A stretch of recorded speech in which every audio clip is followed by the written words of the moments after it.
responsible for the built habitat. And therefore, the profession has to be regulated. When I say profession has to be regulated, what I mean is that, as we grow in the profession, we must renew our capability in terms of continuous professional development. Unless the profession is regulated, there is no check.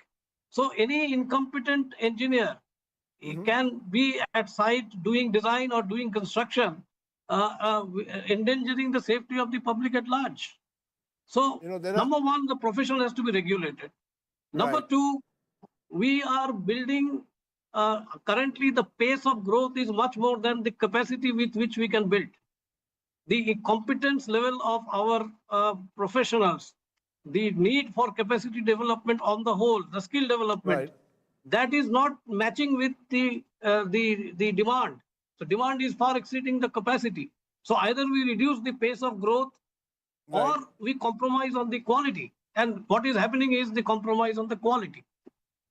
Alok Bhaumik, you're raising several issues. I hope there is someone out there listening to you, because in all the talk which is often put out of the number of bridges being built, what is critical is safety and quality. And as you said, proper regulation. For joining me and speaking so plainly right at the top of the show tonight, I appreciate you joining me. And as you also said, our thoughts and prayers are today with the families of the victims of this horrific disaster in Vadodara. Let's move from there to another disaster that's taken place. An Indian Air Force's Jaguar fighter aircraft of the Indian Air Force crashed near Bhanuda village in Rajasthan's Churu today. A massive blaze was triggered after the crash, and the debris of the plane was found across an agricultural field in which the jet crashed. The aircraft had taken off from the Suratgarh base.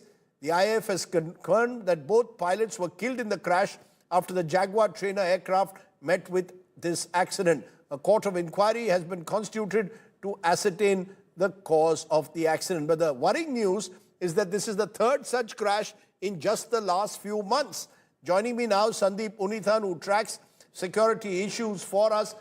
Sandeep, this is extremely troubling because the Jaguar trainer aircraft, this is not the first crash of its kind, just already three reported in the last few months. Is there something fundamentally wrong here?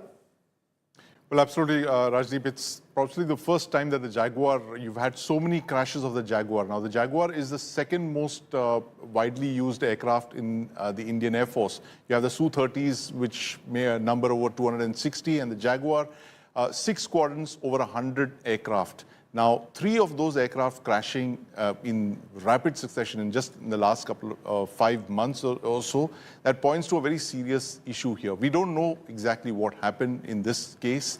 There are a number of, there's a lot of speculation about what exactly went wrong, how 2 pilots went down the way they did. They possibly didn't have a chance to eject, which indicates they were flying a low-level mission. We lost 1 pilot as well in the previous crash, very tragic. Losing 3 pilots in 5 months, that's a very big blow for the Indian Air Force. What's the solution? I mean, there's been a lot of talk about replacing the Jaguar with more modern training aircraft. Have delays in acquisition of those aircrafts been an issue? Where is the problem? Well, Rajiv, it's a convergence of many problems for the Indian Air Force, really. The Air Force has an authorized strength of 42